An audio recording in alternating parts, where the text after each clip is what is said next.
Sancte Michael Arcangele, defende nos in prelio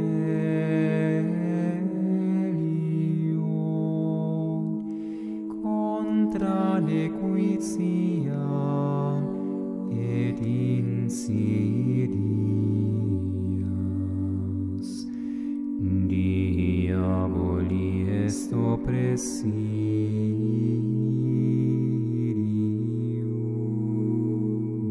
Donc je vais essayer de replacer tout ce que vous connaissez, soit du côté politique, géopolitique, Pierre Hillard, franc-maçonnerie et tout ça, soit du côté religieux, le modernisme, les hérésies, modernisme, le complot dans l'Église, la franc-maçonnerie au Vatican, etc. J'ai replacé tout ça.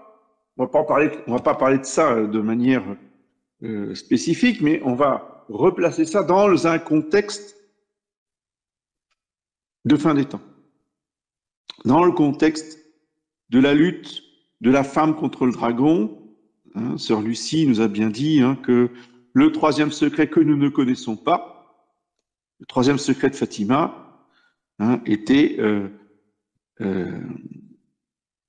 avait son explication dans le chapitre 13 et suivant du livre de Saint Jean de l'Apocalypse.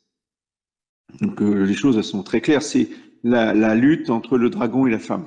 Et alors apparaîtra cet impie que le Seigneur Jésus tuera par le souffle de sa bouche et qu'il détruira par l'éclat de son avènement. Il viendra par l'opération de Satan au milieu de toutes sortes de miracles, de signes et de prodiges menteurs, avec toute séduction d'iniquité pour ceux qui périssent, parce qu'ils n'ont pas reçu l'amour de la vérité afin d'être sauvés. Ah, cette phrase, elle est extrêmement importante. Ceux qui seront séduits, qui suivront les faux prophètes, les fausses apparitions et ensuite le faux Christ, que sera le fils de perdition. Pourquoi? Parce qu'ils n'ont pas reçu l'amour de la vérité afin d'être sauvés. Donc, ce qui est le fondement de notre salut, le fondement de notre persévérance, c'est l'amour de la vérité. C'est pourquoi Dieu leur enverra une opération d'erreur de manière qu'ils croient au mensonge, en sorte que soient condamnés tous ceux qui n'ont pas cru à la vérité, mais qui ont acquiescé à l'iniquité. Donc pour ne pas acquiescer à l'iniquité, pour ne pas être les victimes de l'Antéchrist et de ses précurseurs, il faut cultiver dans nos cœurs l'amour de la vérité. Alors saint Thomas va commenter ce passage, et ce qu'il dit est vraiment très intéressant parce qu'il va très loin dans son analyse de l'Église de la fin des temps. Alors, il cite saint Augustin,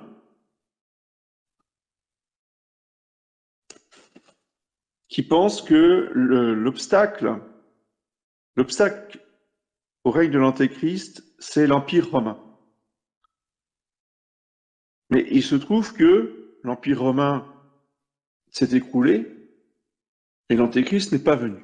L'Antéchrist n'est pas arrivé, vous voyez, au IVe ou 5e siècle. Donc, ce n'est pas l'Empire romain temporel.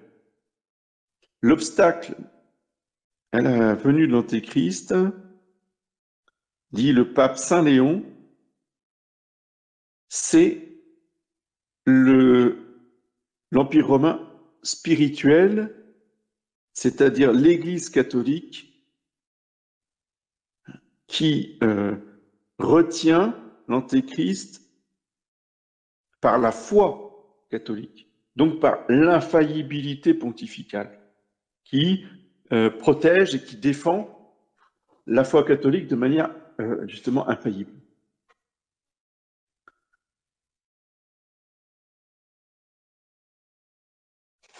Après, saint Paul dit que le fils de perdition s'assiera dans le temple de Dieu, ce faisant passer pour Dieu lui-même. Donc, le temple de Dieu, ce n'est évidemment pas le temple de Jérusalem. Hein. Ce temple de Jérusalem a été détruit et personne ne peut le reconstruire. C'est évidemment l'Église. Le temple de Dieu, c'est-à-dire que le fils de perdition, l'abomination de la désolation dans le sanctuaire, de quel sanctuaire il s'agit? D'un sanctuaire de l'Église. Donc le temple de Dieu, c'est-à-dire dans l'Église catholique. L'Antéchrist sera reçu par beaucoup, pas par tous, mais par beaucoup dans l'Église catholique.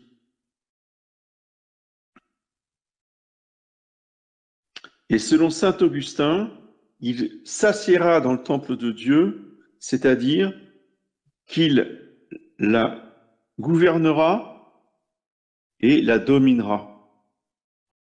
Donc c'est exactement ce qui est arrivé, on verra ça un peu plus tard, hein, au moment de Vatican II. Donc je vous rappelle que les antichrists, qui ne sont pas, c'est des précurseurs, hein, attention, je n'ai pas dit que c'était antichrist.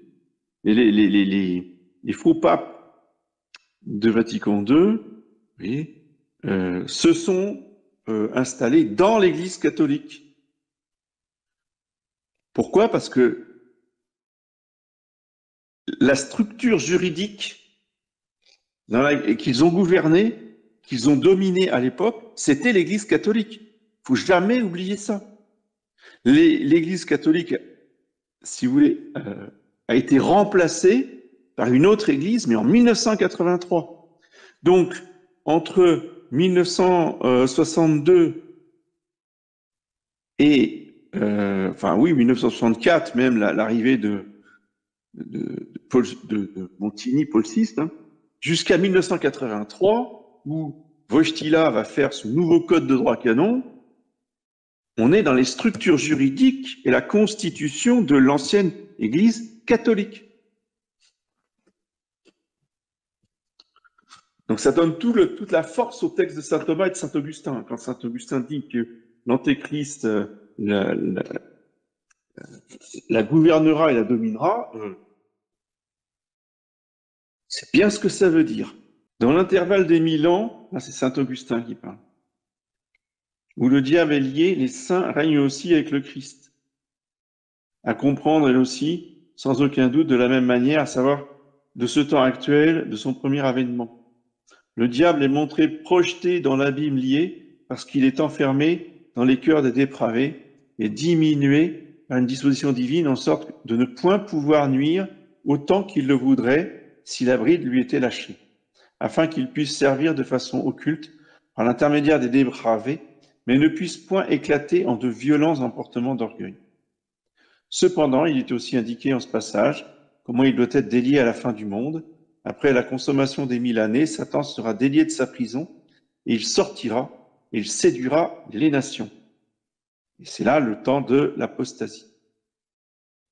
À propos de cette libération de Satan et de sa puissance, pour un temps, on ne peut pas ne pas faire référence au secret de Notre-Dame de la Salette du 19 septembre 1846, où on peut lire « En l'année 64, Lucifer et un grand nombre de démons seront détachés de l'enfer. Ils aboliront la foi peu à peu, et même dans les personnes consacrées. Ils les aveugleront d'une telle manière qu'à moins d'une grâce particulière, ces personnes prendront l'esprit de ces mauvais anges. Rome perdra la foi et deviendra le siège de l'Antéchrist. L'Église sera éclipsée, etc. » Que faut-il entendre par l'année 64 ? Bien, on peut raisonnablement penser à 1964. 1964, c'est la déclaration, c'est la déclaration pour la liberté religieuse de Vatican II. Dignitatis Humanae. Là, c'est le principe, si vous voulez, qui a fait apostasier les dernières nations qui n'avaient pas encore, qui ne s'étaient pas encore séparées de l'Église et qui étaient encore sous concordat. Avec Montigny, là, on a vraiment la libération de tous les démons de l'enfer. Parmi les nations catholiques, ceux qui ont surtout le pouvoir de lier les forces sataniques sont précisément les évêques fidèles, hein, dont un des devoirs, en plus de prêcher la foi catholique, qui sont dépositaires du magistère ordinaire de l'Église, ont le pouvoir d'exorciste. Le pouvoir le plus maximal d'exorcisme est détenu par l'évêque. Mais tout spécialement le pape, évidemment, ayant reçu du Christ le pouvoir de lier et de délier. Ce puissant obstacle faisant défaut, qui pourra encore tenir le diable? D'où cette impressionnante prophétie, quand sera accomplie la dispersion de la main. Alors, la main, c'est le pouvoir suprême, hein, du peuple saint. Eh bien, tout cela sera consommé. Prophète Daniel, chapitre 12.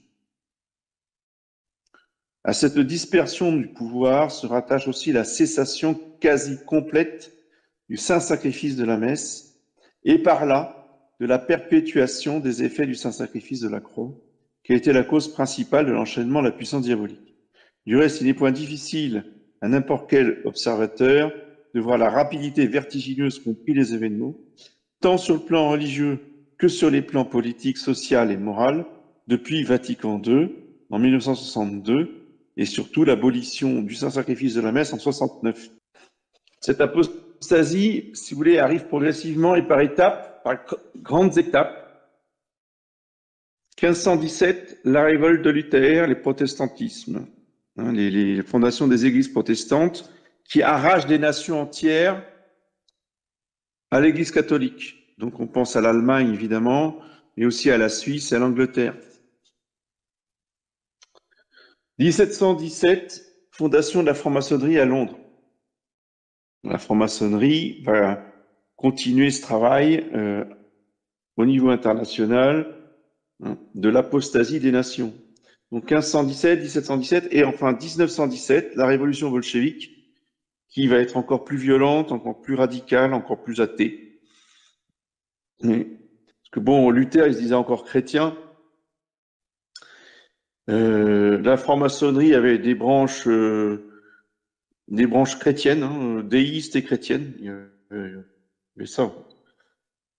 Mais 1917, c'est l'abolition de toute religion, de toute idée de Dieu. Voici comment le pape Pie XII, dans une allocution à l'Union des hommes de l'Action catholique italienne du 12 octobre 1952, a résumé ce processus révolutionnaire qui est, si vous voulez, la grande apostasie des nations catholiques. Citation du pape Pie XII, « Il se rencontre partout et au milieu de tous. Il sait être violent et rusé. Au cours de ces derniers siècles, il a tenté de réaliser la désagrégation intellectuelle, morale et sociale de l'unité dans l'organisme mystérieux du Christ. Il a voulu la nature sans la grâce. C'est l'humanisme de la Renaissance. Ensuite, il a voulu la raison sans la foi. C'est la philosophie des Lumières. Ensuite, la liberté sans l'autorité. C'est la Révolution française. Et quelquefois, l'autorité sans la liberté, ce sont tous les totalitarismes communistes et nazis. C'est un ennemi qui devient chaque jour plus concret, avec une absence de scrupules. Le Christ, oui, l'Église, non. Ça, c'est le protestantisme. Ensuite, Dieu, oui, le Christ, non. Ça, c'est le déisme. Et finalement, le cri impie, Dieu est mort, Dieu n'a jamais existé, c'est l'athéisme. Et voici maintenant la tentative d'édifier la structure du monde, hein, c'est le mondialisme, sur les bases que nous n'hésitons pas à indiquer comme les principales responsables de la menace qui pèse sur l'humanité: une économie sans Dieu, un droit sans Dieu, une politique sans Dieu. Fin de citation. Sancte Michael Arcangele, defende nos in prece.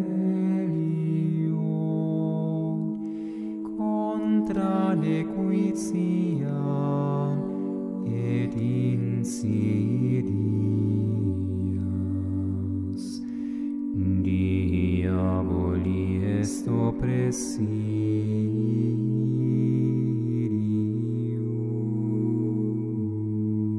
Et nous allons voir maintenant les temps de la fin du monde.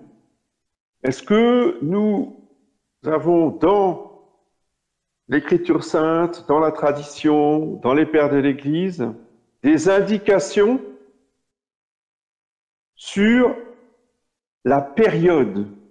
Je vous ai dit la dernière fois que nous n'avions pas la date, que même les anges de Dieu, dit notre Seigneur dans l'Évangile, ne connaissent pas la date de la fin du monde. Et si nous ne connaissons pas la date, nous pouvons avoir quand même une idée de la période de la fin. C'est ce que nous allons voir maintenant. Pour cet exposé, je me réfère à Corneille Lapierre, qui est je ne peux pas parler d'un exégète, parce que l'exégèse, c'est une science moderne, rationaliste, pour la majeure partie. Corneille Lapierre est beaucoup plus sérieux que l'exégèse. On va dire que c'est un commentateur autorisé de l'Écriture sainte, qui a fait un ouvrage très volumineux, en je ne sais combien de volumes, qui s'appelle tout simplement Commentaire de l'Écriture sainte, qui est une référence. Tous les auteurs catholiques sérieux se réfèrent à Corneille Lapierre. En latin, il se nomme Cornelius à Lapide, car il a écrit qu'en latin. Donc ce soir, je vais me référer au commentaire du chapitre 20 de l'Apocalypse de Cornelius à Lapide. Donc nous sommes dans les temps de la fin. Toute l'Écriture et les pères de l'Église nous disent, au bout de 6000 ans, c'est fini. Troisième point, l'abomination de la désolation dans le lieu saint. Donc cette expression se trouve dans l'évangile de dimanche dernier. C'est une expression du prophète Daniel, et Jésus-Christ cite le prophète Daniel, il dit « Comme il est écrit dans le prophète Daniel, lorsque vous verrez l'abomination de la désolation dans le lieu saint ». Donc cette phrase est évidemment une phrase clé qu'il faut analyser en référence aux prophéties de Daniel, évidemment.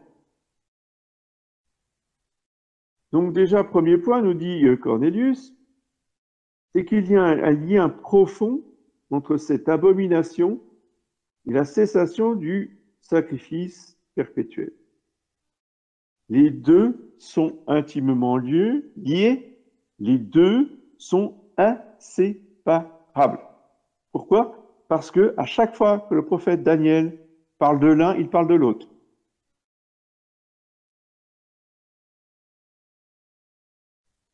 Le prophète Daniel prédit 3 fois l'abomination de la désolation avec la cessation du sacrifice. Premier passage, chapitre 9, verset 27. Au milieu de la semaine, cesseront l'oblation et le sacrifice, et l'abomination de la désolation sera dans le temple, et la désolation continuera jusqu'à la fin. Deuxième passage. Daniel, chapitre 11, verset 31. Dans ses bras armés par lui, se lèveront et souilleront le sanctuaire de la force et feront cesser le sacrifice perpétuel. Et ils ajouteront à l'abomination de la désolation.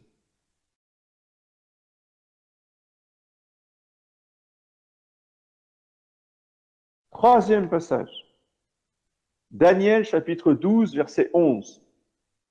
Depuis le temps qu'aura été aboli le sacrifice perpétuel et qu'aura été établie l'abomination de la désolation.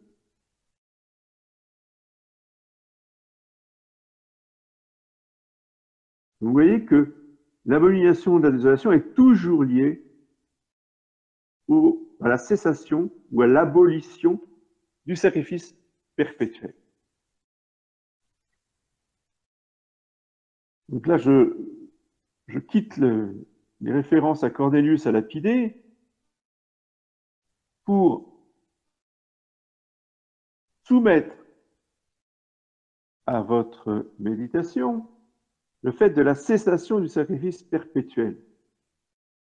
Don Guéranger nous dit qu'à force de tuer les prêtres et de persécuter l'Église, Satan, à la fin du monde, arrivera à faire cesser la célébration du sacrifice de la messe. Donc c'est intéressant de voir que Don Guéranger, qui est un moine très important, un fondateur d'ordre, puisqu'il est le fondateur de la congrégation de Solesmes, une congrégation bénédictine extrêmement importante et célèbre, eh bien, Don Guéranger fait explicitement référence à cette cessation du sacrifice de la messe par les persécutions provoquées par Satan. Évidemment, Don Guéranger ne pouvait pas, si vous voulez, imaginer la crise, la persécution de Vatican II et le triomphe des modernistes à la fin du XXe siècle. Mais nous qui l'avons connu, puisque c'est derrière nous, on est compte que ça fait déjà 60 ans qu'ils ont fait toute leur révolution. Nous avons connu depuis 1969, justement l'abolition du saint-sacrifice de la messe, l'interdiction de la célébration de la messe, remplacée par la synaxe, vous voyez, qui est le repas, la scène protestante, où on offre les fruits de la terre et du travail des hommes. Il n'y a strictement rien à voir avec le sacrifice perpétuel.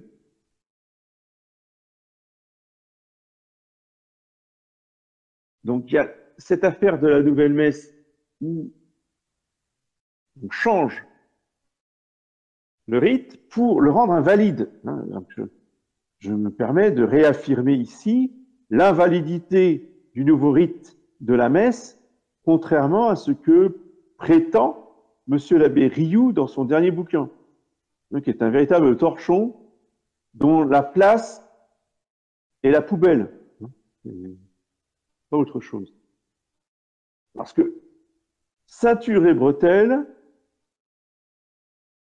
les troupes de l'Antéchrist actuels ne sont pas contentés de changer la messe, ils ont invalidé le sacre épiscopal pour que, si jamais l'ancienne messe revenait à l'honneur, eh bien, elle soit célébrée par des prêtres qui ne sont pas prêtres, donc elle sera invalide.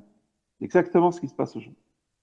Nous avons tous ces prêtres en soutane et en grands ornements liturgiques, avec des cérémonies en grande pompe, et avec des cardinaux, avec des évêques conciliaires. S'il vous plaît, excusez-moi, l'archevêque de Florence, c'est une pourriture moderniste. Ah mais oui, mais vous comprenez, il a la capamania, il célèbre la messe Saint-Pie V, donc c'est très bien. Mais sauf que c'est pas valide. Tout ça, ça vaut rien du tout. Le coup de maître de Satan est d'avoir rendu les ordinations invalides. Comme ça, après, vous pouvez célébrer toutes les messes Saint-Pie V que vous voulez, ça ne le dérange plus. Bon, il y a beaucoup de choses à dire sur cette question, mais comprenons que ce que nous vivons depuis 68 et 69, c'est la cessation du sacrifice perpétuel. Dans l'Ancien Testament, celui qui avait fait la même chose s'appelait Antiochus Épiphane, était une des figures de l'Antéchrist. Pendant 3 ans, il n'y eut plus aucun sacrifice dans le temple, puisque Antiochus Épiphane l'avait interdit.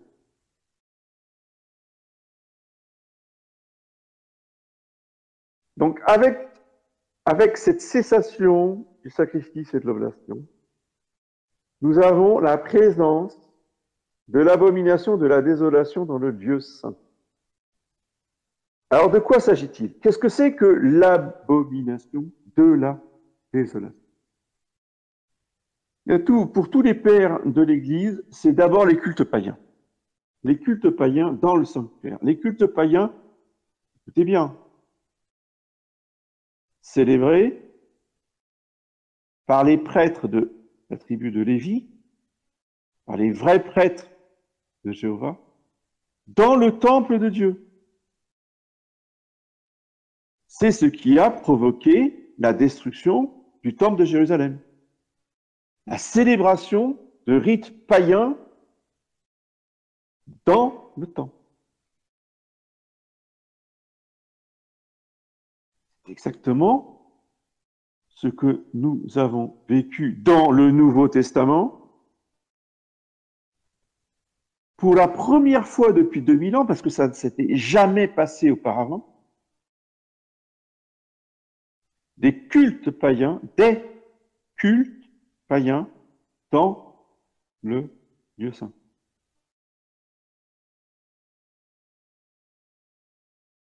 Je pense d'abord, dès 1986, avec Saint Jean-Paul II, les gens n'ont plus aucune notion de rien.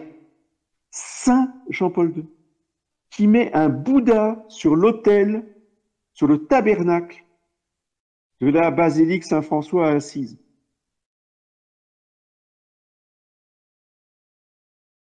Qui réunit les chefs de toutes les religions du monde pour prier avec eux. Ça, c'est l'abomination dans le lieu saint, dans le sanctuaire.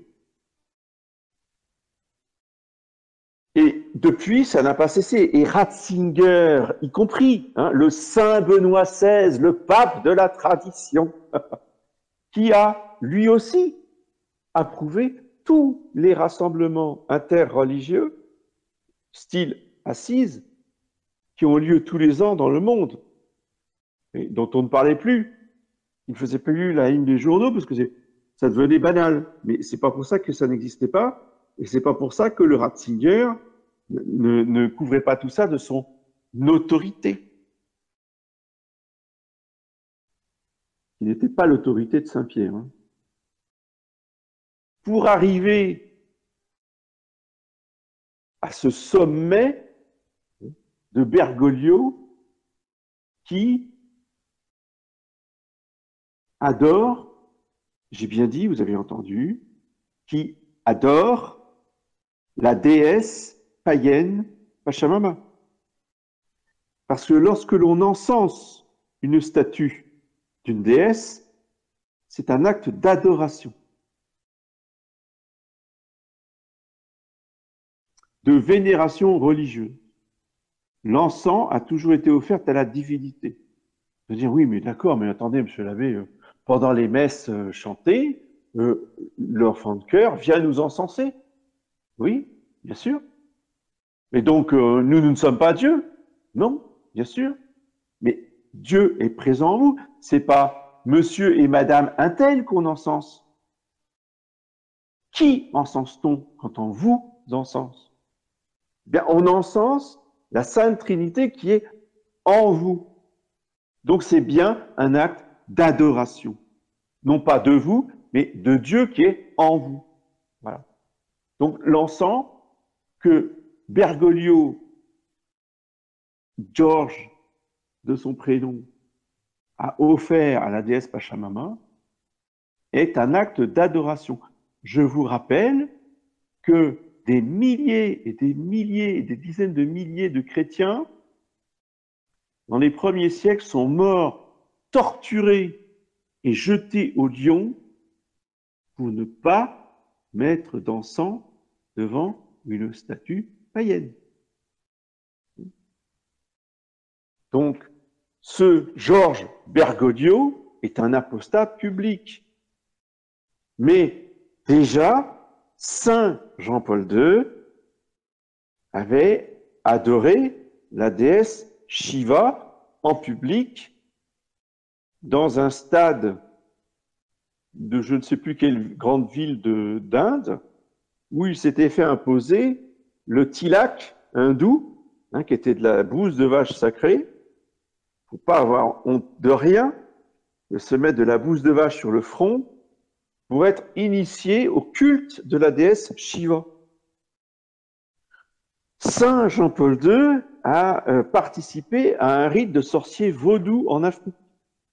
Et on pourrait continuer, la liste est longue. D'accord?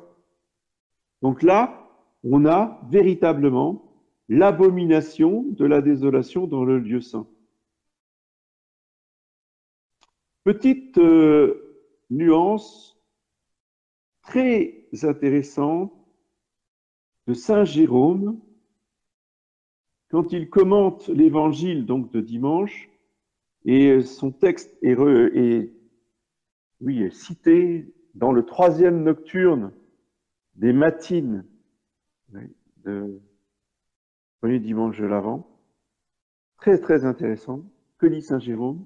Il dit que l'abomination de la désolation, c'est la perversion de tous les dogmes. Et il ne dit pas c'est la perversion d'un dogme. Il dit que c'est la perversion de tous les dogmes. Et ça fait référence au modernisme, dont Saint Pie a dit que c'était l'égout collecteur de toutes les hérésies. Bon, c'est la façon opposée de dire les choses. Que vous disiez que c'est la perversion de tous les dogmes, ou que vous disiez que c'est l'égout collecteur de toutes les hérésies, ça revient au même. C'est-à-dire, c'est un assaut général de tout ce que croit l'Église. Et Saint Jérôme ajoute, dans le lieu saint. Quel est ce lieu saint? Et Saint Jérôme, qui dit exactement la même chose que Saint Thomas d'Aquin, dont je vous ai parlé la dernière fois, dit que l'Antéchrist sera reçu dans l'Église. Saint Jérôme dit que l'abomination, c'est la perversion de tous les dogmes. Le lieu saint, c'est l'Église, donc dans l'Église.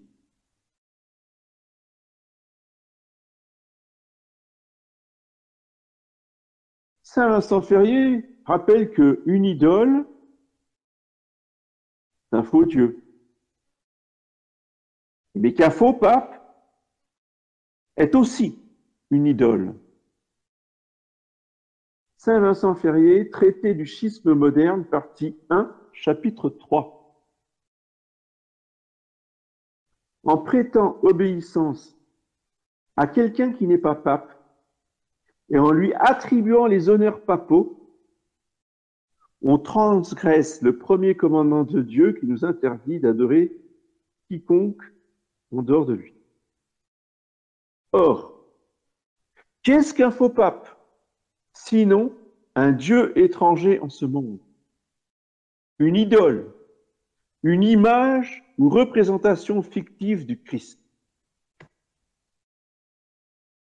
Fin de citation. Vous voyez que Saint Vincent Ferrier ne mâchait pas ses mots. Il ne se dandinait pas pour tourner autour du pot, pour ne pas choquer. Non. Un faux pape, il dit, c'est une idole. Donc un faux pape, si on dit qu'il est pape, on est idolâtre. C'est clair? Sancte Michael Arcangele, defende nos in prelio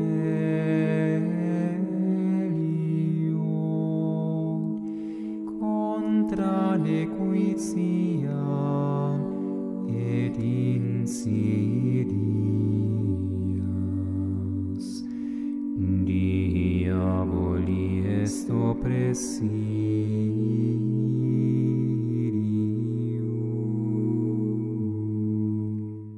Et alors que doit être l'Antéchrist? Ce doit être un homme qui se fera passer pour le Christ, qui se fera honorer comme Dieu. Or, si l'on entend dans le sens collectif expliqué plus haut, non seulement cette société impie est assise en temple de Dieu, en se présentant comme étant l'Église de Dieu, en se déclarant catholique, mais de plus, ses membres s'honorent comme des dieux. Montigny a déclaré publiquement dans le discours final de Vatican II, le 7 décembre 1965, « La religion du Dieu qui s'est fait homme s'est rencontrée avec la religion de l'homme qui s'est fait Dieu. Il y aurait pu y avoir une condamnation, mais non, nous nous sommes embrassés mutuellement. » Burke. Vous voyez, déclaration de Montigny dans le Concile Vatican II, le 7 décembre 1965. Nous allons fêter l'anniversaire demain.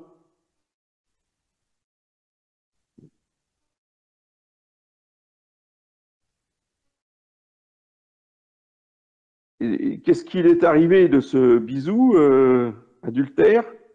Eh bien, un monstre adultère, la secte conciliaire.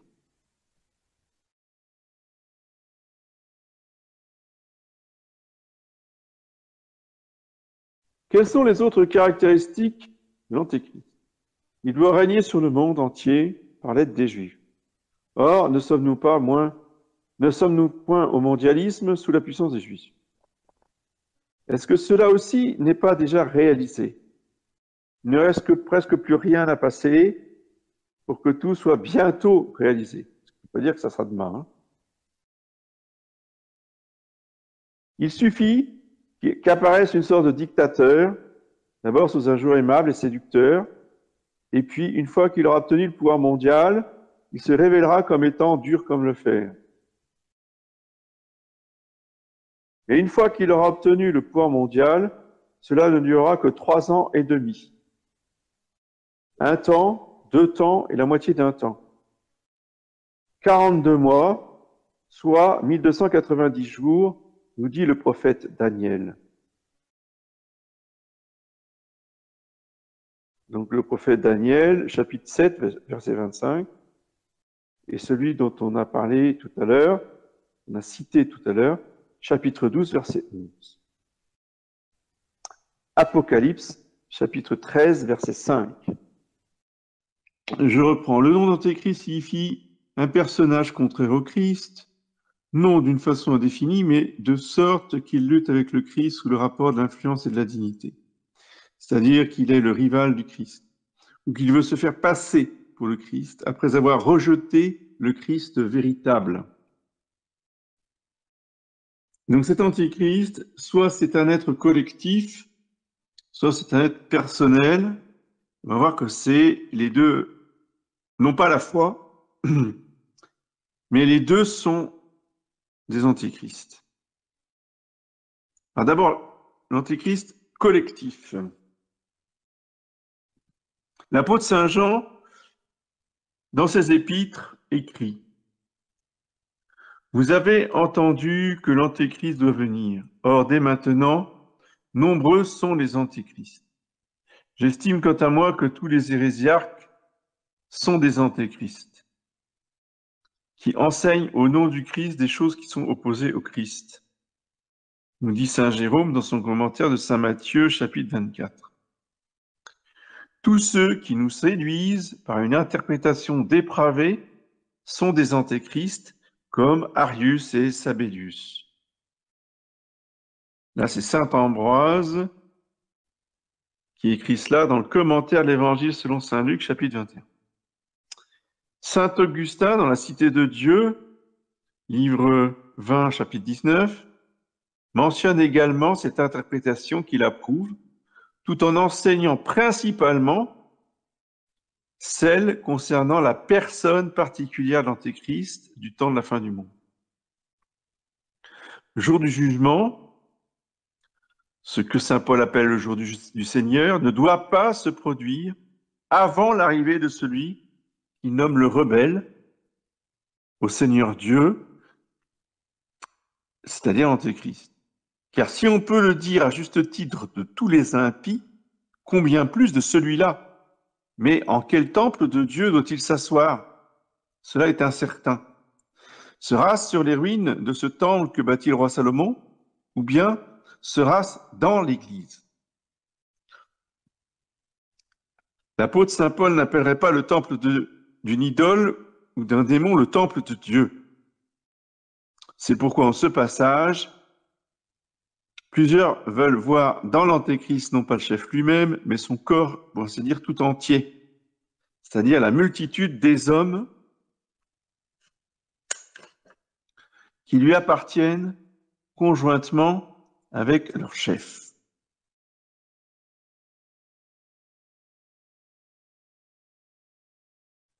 Et ce passage de saint Augustin est vraiment capital et très important parce qu'il y a tout un débat et toute une polémique, vous voyez, avec des prêtres de la fin du Saint-Pédis en particulier, qui nient totalement le fait que l'Antéchrist est un corps mystique. Vous voyez. Ils veulent nous présenter les méchants, si vous voulez, dans une sorte de chaos inorganisé, totalement anarchique. Ce qu'il faut, que ce soit apparemment désorganisé, oui, mais ce n'est pas anarchique. Il y a une coordination des méchants sous leur tête qu'est l'Antéchrist, c'est-à-dire le démon lui-même. Alors, je continue le commentaire de saint Augustin dans la Cité de Dieu. Donc, ils estiment aussi qu'il est préférable de dire en latin, non pas qu'il s'assoit dans le temple de Dieu, mais qu'il s'assoit en temple de Dieu. Comme s'il était lui-même le temple de Dieu, c'est-à-dire l'Église. Ça, c'est extraordinaire quand même.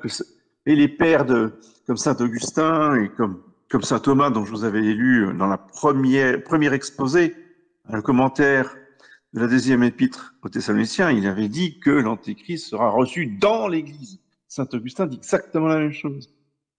Et même qu'il se présentera comme étant l'Église, hein, comme s'il était lui-même l'Église. Et donc quand on dénonce la secte conciliaire comme n'étant pas l'Église catholique, mais se présentant comme l'Église catholique, l'Église conciliaire ou la secte conciliaire, c'est l'antéchrist collectif. Vous allez le comprendre de mieux en mieux au fur et à mesure qu'on avancera dans les citations. Malgré, continue toujours saint Augustin, non là c'est saint Robert Bellarmin, donc du Pontife romain, l'ouvrage intitulé le Pontife romain. Malgré les diverses interprétations de ce passage donné par les pères, et que par le temple où il est dit que l'Antéchrist résidera, quelques-uns entendent les âmes des fidèles, ainsi que le fait saint Anselme. Il y en a cependant un grand nombre d'autres qui entendent par là l'Antéchrist et son peuple. Comme le dit saint Augustin, donc saint Robert Bellarmin se réfère aussi à saint Augustin dans la Cité de Dieu, comme le dit saint Augustin, d'autres entendent les églises des chrétiens que l'Antéchrist convertira à son usage. Les églises des chrétiens que l'Antéchrist convertira à son usage. Ça nous parle, ça, quand même, non? Depuis les années 70. Saint Robert Bellarmin et saint Augustin, troisième homélie sur l'épître, la deuxième épître aux Thessaloniciens. En ces deux derniers sens que Notre-Dame a dit à la Salette, Rome perdra la foi et deviendra le siège de l'Antéchrist, Rome, à savoir les locaux du Vatican, les appareils de l'administration ecclésiastique installés à Rome deviendront le siège de l'Antéchrist, c'est-à-dire ici de la multitude des hommes unis, enfin des hérétiques, unis au chef qu'elle se sera donnée ou a accepté, qui après avoir perdu la foi catholique, pour tomber dans les hérésies modernistes, se trouvera installé dans l'appareil de l'administration ecclésiastique et dans les églises catholiques, en lesquelles elle pratiquera un nouveau culte, le culte de l'homme, ce qu'ils ont appelé la nouvelle messe, etc. Qui est un culte antichristique. Après, on s'étonne qu'on soit aussi sévère pour ne jamais assister à la nouvelle messe, mais on ne peut pas assister à la messe du culte de l'homme, c'est pas possible.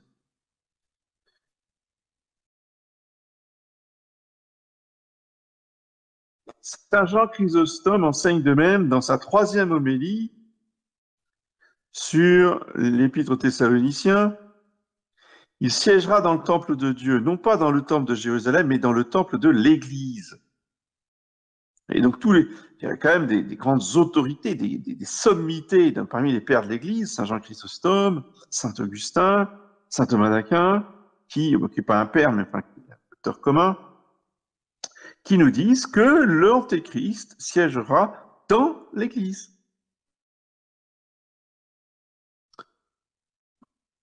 Alors, remarque intéressante, tous les auteurs qui ont traité de l'Antéchrist conviennent que, de même que le nom de Christ a 2 significations, dont l'une représente proprement le Christ singulier, qui était Jésus de Nazareth, et l'autre exprime communément tous ceux qui ont un rapport avec le Christ, quant à l'onction, l'onction du baptême, l'onction de la confirmation, l'onction sacerdotale. L'Écriture sainte les appelle des Christ, des oints. Eh bien, de même, parfois le nom d'Antéchrist s'entend soit d'un ennemi particulier et acharné du Christ, soit de tous ceux qui combattent le Christ d'une manière quelconque. Comme le dit l'apôtre Saint Jean, vous avez entendu que l'Antéchrist doit venir. Or, dès maintenant, nombreux sont les antichrists. Autrement dit, vous avez appris que l'Antéchrist viendra. Eh bien aujourd'hui, cet Antéchrist particulier n'est pas encore venu. Il n'y en a pas moins beaucoup de séducteurs que l'on peut nommer aussi des antichrists. Maintenant, voyons l'Antéchrist comme être individuel.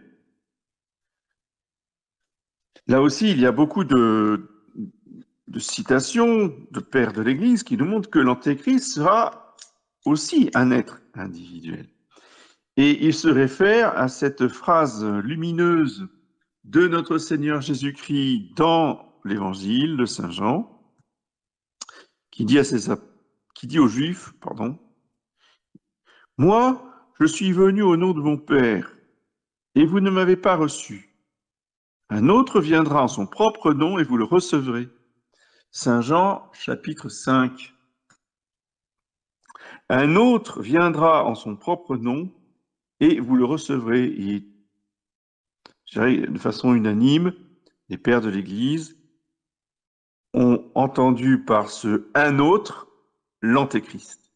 Donc, saint Thomas,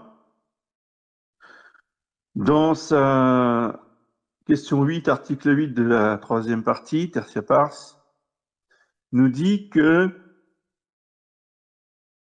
nous devons entendre au sens propre le mot antéchrist aussi d'un individu humain qui incarnera en lui en quelque sorte toute la malice du démon, comme jamais aucun être humain ne l'avait fait auparavant.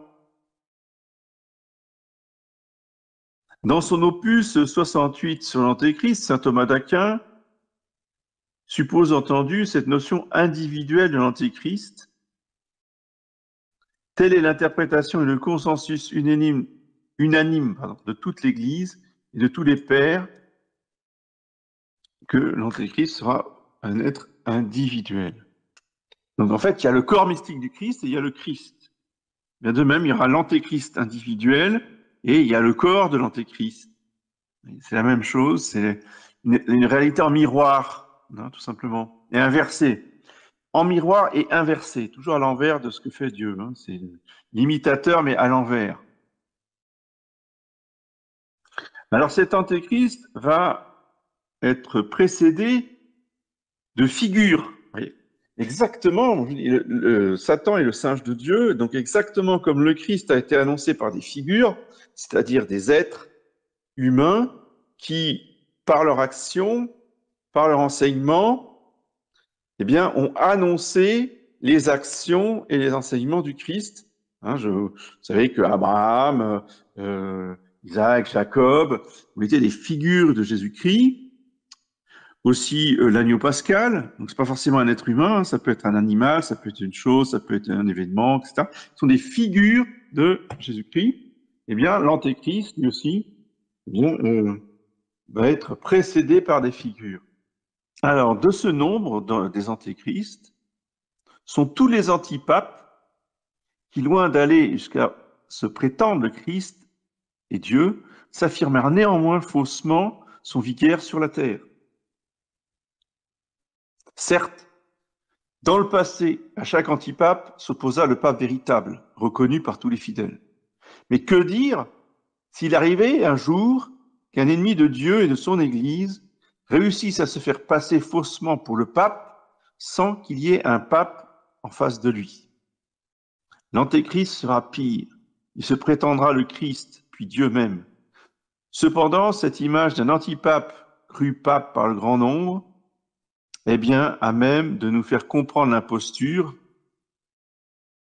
ô combien plus grande et grave de l'antéchrist, se faisant passer pour le véritable Messie et accueilli comme tel par le plus grand nombre. C'est pour ça que j'insiste autant pour dire que nous allons sortir de cette persécution de l'antéchrist collectif pour nous préparer à affronter la grande séduction et la grande persécution de l'antéchrist personnel. Et pour ça, il faudra que d'abord l'Église réunisse un concile pour faire le bilan du règne de l'antéchrist collectif qu'est la secte conciliaire et les faux papes. Et parce que là, à l'heure actuelle, les gens sont complètement perdus, n'arrivent pas à envisager pour beaucoup l'idée qu'il n'y ait plus de pape, et que ce pape n'est pas un pape, que cette Église, c'est pas l'Église catholique. Non.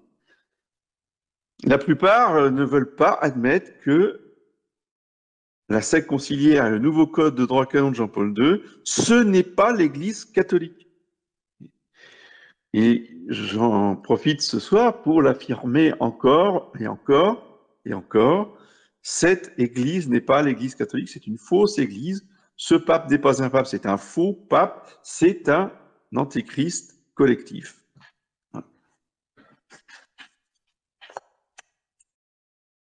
Ceux qui suivent les figures de l'antéchrist sont déjà les membres du corps de l'antéchrist. Parce que si vous adhérez à l'antéchrist collectif qu'est la secte conciliaire, vous devenez membre du corps de l'antéchrist. Et ceci, bon, je vais le développer tout de suite, mais je me permets de souligner l'importance que j'accorde à l'abjuration des hérésies modernistes et le rejet de la secte conciliaire quand on vient dans ma chapelle. Pourquoi? Pourquoi c'est important?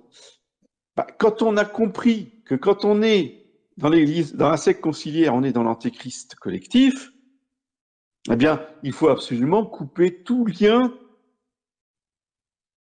qui nous rattache d'une manière ou d'une autre à cette société antéchristique qu'est la secte conciliaire. Oui, mais vous n'avez aucun pouvoir, vous n'avez pas le droit de...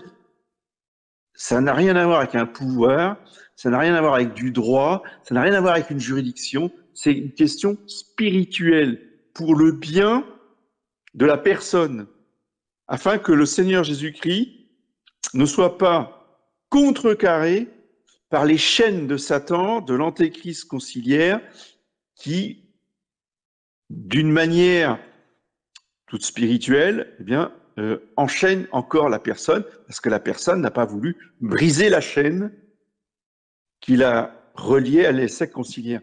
La cérémonie publique d'abjuration brise ces chaînes. Voilà. Donc, je suis désolé pour ceux qui n'y arrivent pas à comprendre. Tout ce qu'on peut dire à mon propos sur ce sujet m'indiffère totalement. Je continuerai à exiger des abjurations pour tous ceux qui viennent de la secte conciliaire, de l'antéchrist collectif. Sancte Michael Arcangele, defende nos in prayer.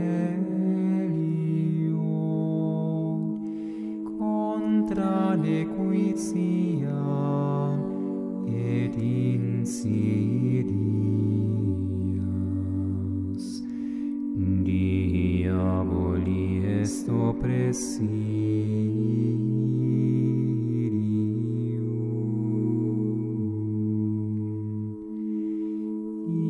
Imperet illi Deus,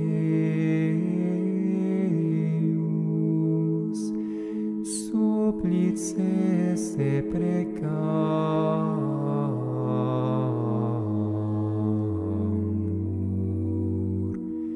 tuque princeps,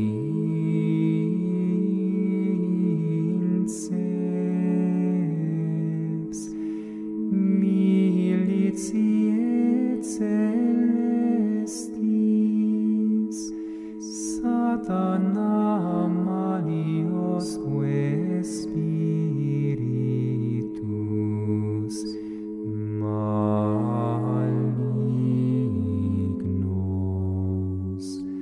qui ad perditionem animarum